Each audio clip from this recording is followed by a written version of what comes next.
the diameters of the pelvis with you here. So we have I'll just go round the markers of the brim of the pelvis once again. So we've got the sacral promontory, we've got the wings or the ala, the wings of the sacrum, or the other name is the ala, the sacroiliac joint where the sacrum joins the ilium, the iliopectineal eminence, which you can feel if you run your fingers around the brim, trying to get the best angle there, the iliopectineal line. And then we've got the iliopectineal eminence, that slightly raised area.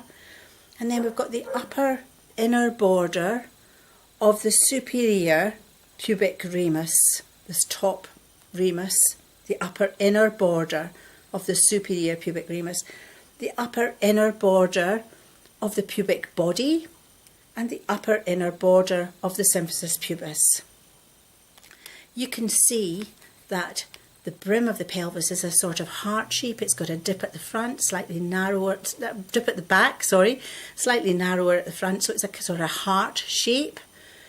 And the diameters of that are, the widest diameter is the transverse diameter, the diameter across, that diameter there, and that diameter is about 13 centimetres, roughly, on average. The narrowest diameter is the anteroposterior diameter from the symphysis pubis to the sacral promontory, and that is around 11 centimetres.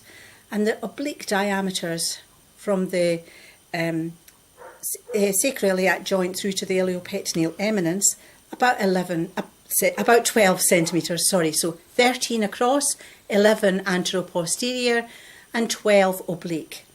The cavity, if you run your finger round, feels like a circular area, and those diameters we see are all around 12 centimetres, a nice circle there. And then the outlet, now if you look through the brim, you can see the narrowing part of the outlet is between the two ischial spines, the bispinous diameter, and that is around 11 centimetres for the outlet. So you can see the widest diameter here is the transverse, the narrowest is the anteroposterior. The narrowest diameter of the outlet is the transverse, so 13 centimetres for the transverse diameter on the brim and 11 centimetres for the transverse diameter in the outlet. If we tip the pelvis up, you'll see the outlet is roughly diamond shaped, we tend to say. So I've already said the narrowest diameter is about 11 centimetres, bispinous diameter. The widest diameter is the anteroposterior from the sacrococcygeal joint to the symphysis pubis. And that we see roughly is around 13 centimetres. This diameter here around 11, and the oblique diameters once again about 12.